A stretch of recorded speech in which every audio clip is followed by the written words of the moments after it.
Hay una frase que decía un economista de la Universidad de Harvard que se llama Theodore Levitt, que decía que la creatividad es pensar nuevas cosas, mientras que la innovación es hacerlas. Hoy estaba previsto que interviniese también en este panel Blanca Antizar, como ha mencionado antes Paco Lombardo. Blanca Antizar es la directora de consultoría europea de Agile Utilities, una empresa cuyo trabajo les recomiendo que sigan. Y Blanca iba a enfatizar sobre una de las grandes convicciones que tenemos en este momento los que nos dedicamos a estos temas, que es precisamente el hecho de que la restricción no es tecnológica, que la tecnología está disponible. Agile Utilities se dedica en gran medida a mostrar grandes catálogos de tecnologías y a acompañar a tecnologías emergentes hasta que son suficientemente maduras como para entrar en el mercado y resolver problemas concretos.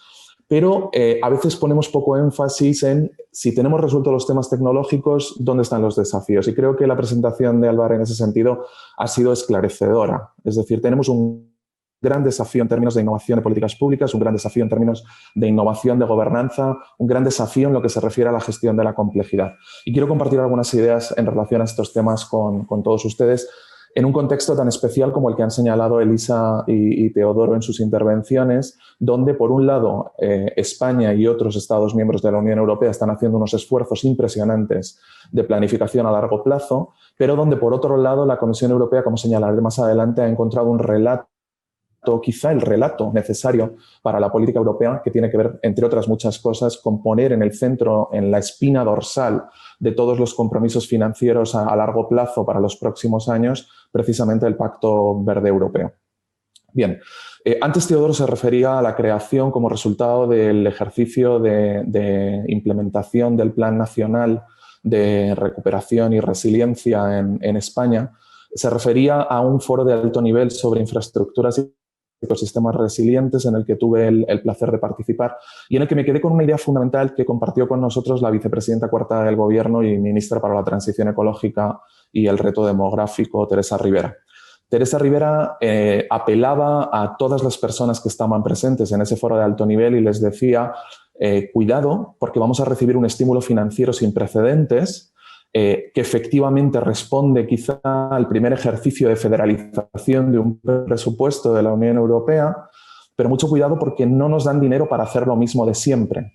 Nos dan dinero para transformar e innovar. Y quiero referirme en primer lugar a esto. ¿Qué significa transformar e innovar específicamente no solo en la política de agua, sino en la conexión entre la política de agua para garantizar mayores niveles de resiliencia de la sociedad y de la economía en su conjunto, garantizar mayores niveles de seguridad hídrica a largo plazo y todo esto conectándolo con nuestro compromiso ético ineludible con la adaptación al cambio climático? Bien. Pues tengo 4 observaciones al respecto. La primera es que las decisiones sobre políticas tienden quizás a ser informadas por lo que podríamos denominar como proxies, es decir, normalmente las decisiones sobre políticas se construyen sobre la base de lo que nos cuentan. Por un lado, eso que llamamos partes interesadas y por otro lado, eso que llamamos expertos. Y esto está bien, no digo que no tenga que ser así. Lo que digo es que quizá no estamos prestando suficiente atención a las experiencias directas de los ciudadanos. Y con esto no estoy haciendo ninguna llamada a lo asambleario. No estoy diciendo que tengamos que generar grandes procesos asamblearios que permitan al ciudadano opinar siempre de manera directa. Eso nunca es sencillo, no siempre es ágil y además no siempre es suficientemente eficaz para la toma de decisiones. Lo que estoy diciendo es que tenemos que adaptar nuestros procesos de toma de decisión, nuestros procesos de participación pública a un nuevo tiempo que demanda que tengamos mejor oído para lo que el ciudadano piensa y para el impacto real de las políticas públicas sobre los objetivos en los que realmente el ciudadano se fija. Si nosotros hablamos de muchas de las cosas que se han mencionado en la primera sesión, recuperación de costes, principio de quien contamina paga, etcétera, en realidad estamos hablando de cosas que son cruciales para el cumplimiento de directivas europeas y cruciales para una gestión sostenible de recursos hídricos. Pero nos estamos alejando del ciudadano, porque el ciudadano no entiende esos términos. Entonces, tenemos que hacer un ejercicio de mostrar cómo la recuperación de costes, a la que se refería de una manera muy precisa Elisa, es crucial para resolver determinados objetivos que al ciudadano sí le conciernen de una manera directa. Mantenimiento de niveles de renta, todo lo que tiene que ver con garantía de salud pública, todo lo que tiene que ver con nuestra capacidad de adaptación, nuestra flexibilidad. Y esto sí que tiene mucho más que ver con los objetivos de nuestro modelo desarrollo económico y social al que tenemos que vincular los objetivos de la política de agua. La segunda observación que quiero hacer para justificar por qué es necesario innovar en políticas públicas es que hay cierta desconexión entre los que diseñan políticas y los que las ejecutan. Y esto significa de facto que las recomendaciones de políticas y las asignaciones presupuestarias se establecen en muchas ocasiones con conocimientos bastante limitados sobre el impacto real de nuestras políticas sobre el mundo real. Este ejercicio de contrastar lo que hacemos en política o cómo el proceso de diálogo entre la ciencia y la política termina teniendo un impacto real sobre los ciudadanos me parece de primera necesidad.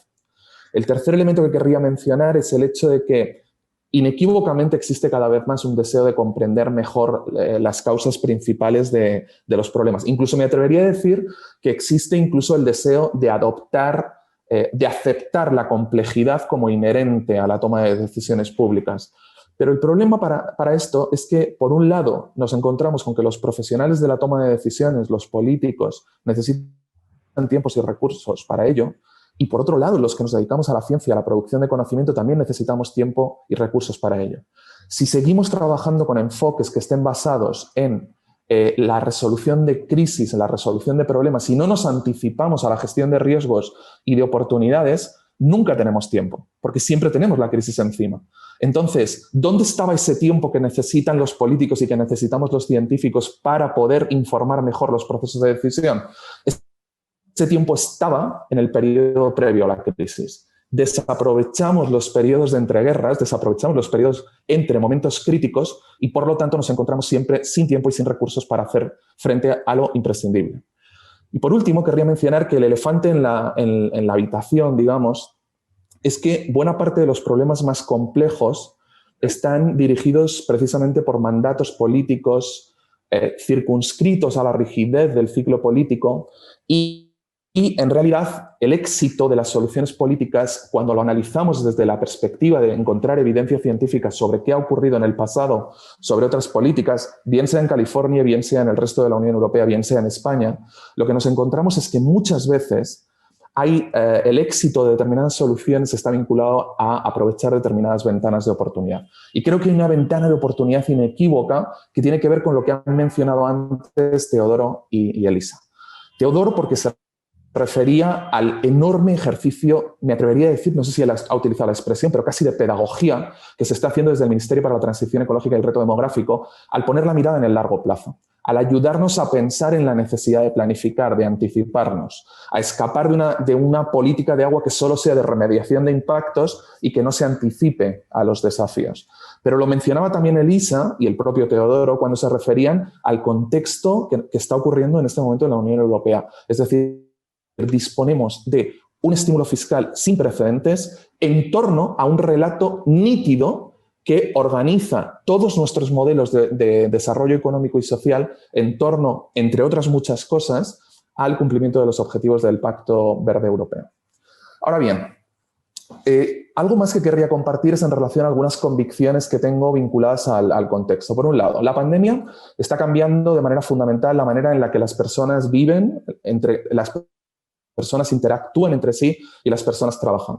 Lo cual, por definición, desde la óptica de la política pública, nos tiene que llevar a pensar que también va a redefinir la relación con el gobierno. Y, por lo tanto, esta nueva forma de relacionarnos entre nosotros requiere también una transformación en el diseño y la ejecución de políticas y de servicios públicos. Hay un elemento adicional, el volumen y la complejidad de los desafíos no para de crecer. Es decir, antes se mencionaba que en este momento nos estamos haciendo frente a una pandemia global que afecta a 191 países. Pero en paralelo tenemos que hacer frente a la crisis climática, en paralelo tenemos que hacer frente a unos datos absolutamente espeluznantes en relación a la cantidad de población mundial que puede estar sometida a estrés hídrico extremo en el año 2040 o que lo está en este momento. Tenemos desplazamientos forzosos de población en muchos lugares del mundo que generan crisis de refugiados.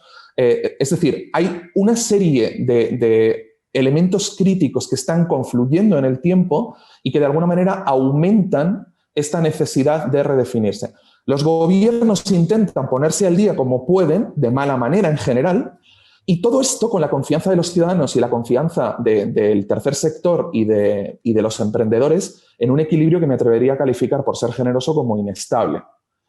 Y quisiera insistir en algo más. Esto nos podría llevar a pensar en términos apocalípticos, en términos pesimistas, pero en realidad el mundo nunca ha sido mejor de lo que tenemos ahora.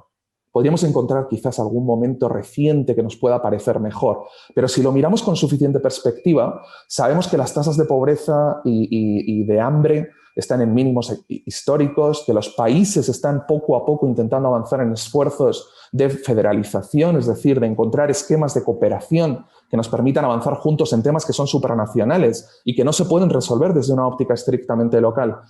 Pero aún así nos encontramos con que todo esto se hace en un contexto en el que todavía no somos suficientemente capaces de trabajar juntos. Y creo que, como en muchas ocasiones ha señalado una economista que en este momento está en el University College de Londres, Mariana Mazzucato, los gobiernos son parte integral de estos éxitos.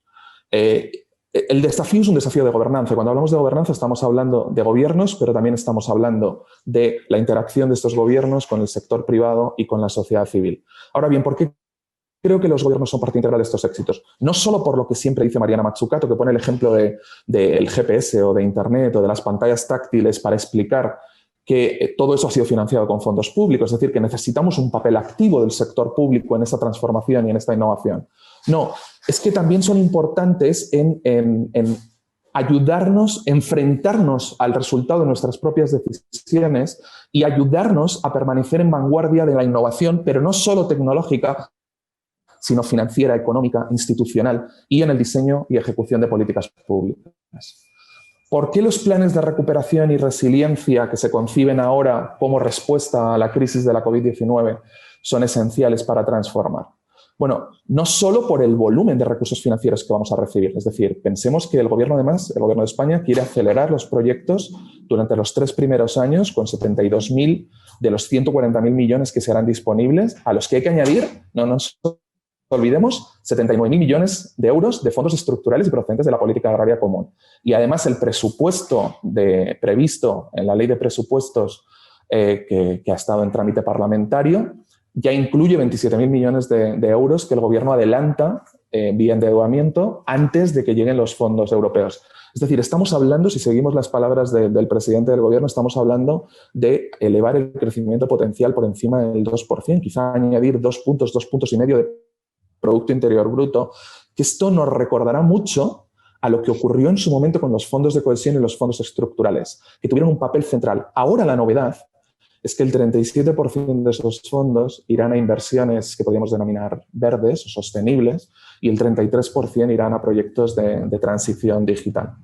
Bien, ¿hay algún riesgo de que esto salga mal? Y yo creo que sí que hay algún riesgo y creo que es importante que seamos conscientes de que hay algún riesgo de que esto salga mal. Primero, porque sabemos que en este momento Polonia y Hungría tienen esencialmente bloqueada la aprobación del mecanismo de resiliencia y recuperación de Next Generation EU. Y sabemos además que hay que cumplir los procedimientos que establece el Tratado de la Unión. Por lo tanto, las normas jurídicas no nos dejan demasiado margen para escapar. Por lo menos, no sé si de encontrar un sistema de votación unánime, que es lo que exige el tratado, sino que nos obligan por lo menos a establecer determinadas concesiones políticas. Y cuidado, porque con los gobiernos de Hungría y Polonia, las concesiones políticas son en términos de cumplimiento de los derechos humanos, o sea que no es peccata minuta, no es cualquier cosa.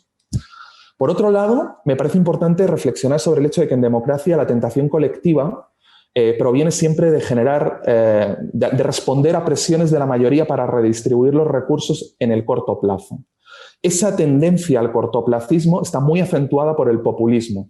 Y sé que habrá gente que me esté escuchando en este momento y dirá, ¿a qué populismo se refiere Gonzalo? ¿Al populismo de derechas o de ultraderecha o al populismo de izquierda? Pues es que en realidad no debería ser necesaria la aclaración. Me estoy refiriendo al populismo, sin adjetivos y contra el que tengo aversión en general. ¿Por qué? Porque el populismo en el fondo lo que nos propone son respuestas demasiado simplonas a un complejo problema. O en algunos casos incluso nos propone que el problema no existe. Pero este problema de asignación temporal de los recursos es esencial. Y precisamente las bondades de este relato al que se referían Elisa y Teodoro sobre la transición ecológica, pero también sobre la transición digital de la economía, es que precisamente nos obligan a reflexionar sobre cómo tenemos que liberar recursos del presente para dedicarlos al futuro. Esa idea de transición, que me parece maravillosa, precisamente nos ayuda a reflexionar sobre el hecho de que no podemos seguir de alguna manera arrastrados por los caballos como si fuésemos una cuadriga que se ha vuelto loca en un circo romano. Tenemos que ser capaces de ser nosotros quienes gobernemos ese proceso y para eso tenemos que ser capaces de conciliar los trade-offs que se dan en el presente con todo lo que se plantea en el futuro. Alvar ha puesto un ejemplo clarísimo, es decir, la distinción, que no es una distinción pedante desde un punto de vista académico, entre sequía y escasez. La sequía es coyuntural. Empieza en un momento y termina en otro, aunque dure 4 o 5 años, como en el último ciclo de sequía en California. La escasez estructural que afecta a California, a otros estados del oeste norteamericano o a todo el sureste español, en esencial a todo el círculo mediterráneo, esto es estructural, esto es crónico y por tanto tenemos que ser capaces de enfrentarnos a ese tipo de desafíos. ¿Pero por qué decía que veo algún riesgo? España, por ejemplo, en lo que se refiere a inversión en investigación, desarrollo tecnológico e innovación, está lejísimos no solo de asignar presupuestariamente lo mismo que la media europea o lo mismo que los países con los que nos deberíamos estar comparando, porque no nos olvidemos de que España en este momento es la cuarta economía de la Unión Europea en términos de Producto Interior Bruto, pero solo está, con los datos consolidados del año 2018, en un 59% de la media comunitaria en cuanto a lo que destina a investigación, desarrollo tecnológico e innovación. Es decir, tenemos un desafío importante, una brecha que cubrir. Estamos en el 1,24% del Producto Interior Bruto, cuando en realidad nos deberíamos comprometer a llegar a un 2% del Producto Interior Bruto. Pero es que hay algo más. El Tribunal de Cuentas de la Unión Europea nos dice que en el periodo que se refiere a 2019, España solo ejecutó el 39% de los recursos que recibió de fuentes europeas. Esto nos ponía en un lugar muy poco honroso al nivel de 2 países como Italia, otra de las 4 economías más importantes de la Unión Europea, pero también al nivel de Hungría. Y los países que estaban en una mejor situación estaban apenas llegando al 75%, es decir, ejecutando 3 de cada 4 euros recibidos de instituciones europeas. Este desafío en términos de ejecución de fondos europeos nos debería preocupar. ¿Por qué? Porque si esos 140.000 millones de euros que nos llegarán a través de Next Generation EU se terminan convirtiendo en una ejecución de apenas 50 o 60.000 millones de euros, estamos en problemas. Y ejecutar recursos no es solo un compromiso de la Dirección General de Agua, no es solo un compromiso de quienes tienen responsabilidades ejecutivas. Es un compromiso también de la sociedad civil y de los emprendedores que tienen que ser capaces de entender el desafío y la oportunidad que se nos plantea ahora en términos históricos. Quiero enfatizar una vez más sobre el tema de que por fin tenemos un relato que yo creo que la Unión Europea estaba necesitando de una manera muy concreta, porque la Unión Europea vive, pese a ser el proyecto de construcción política más ilusionante que uno haya visto históricamente, vive un momento complejo. Por tanto, este relato nos debería ayudar a avanzar. Quiero poner 3 ejemplos por referirme a cosas que ha dicho Alvar y que me han parecido interesantísimas. Si pensamos en términos de cambio climático, nos daremos cuenta de que nuestra tendencia hasta ahora ha sido reducir la incertidumbre inherente a las proyecciones climáticas. Es decir, hasta ahora lo que hacíamos era una serie de proyecciones, que en el caso de España hace normalmente el CEDEX a través de una serie de modelos matemáticos.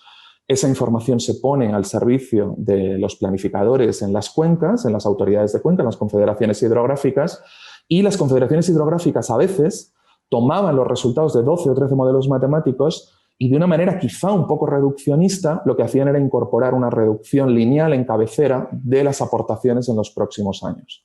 Bueno, el desafío no está ahí. El desafío no está en ser capaces de convertir esos modelos matemáticos a reducciones lineales de aportaciones en cabecera. El desafío está, y no solo en la política de agua, sino en general, en la política pública en general, en asumir la incertidumbre como inevitable y en apuntar a sistemas más robustos, más flexibles, más adaptativos. Y esto creo que Alvar lo ha dejado clarísimo en su intervención, pero está muy claro también en los objetivos del Plan Nacional de Adaptación a Cambio Climático a los que se refería antes Teodoro.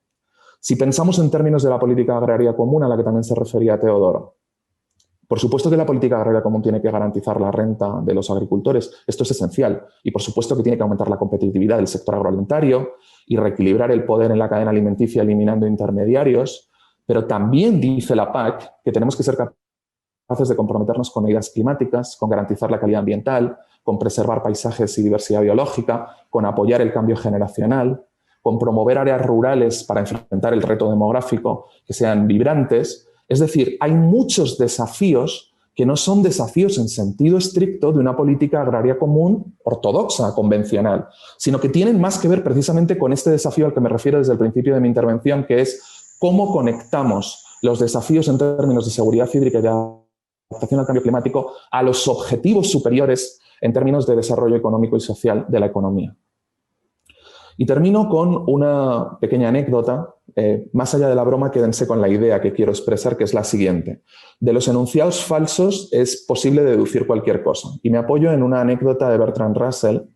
Bertrand Russell estaba hablando precisamente sobre la cantidad de veces que utilizamos enunciados que son tautológicos, que en política pública son verdaderos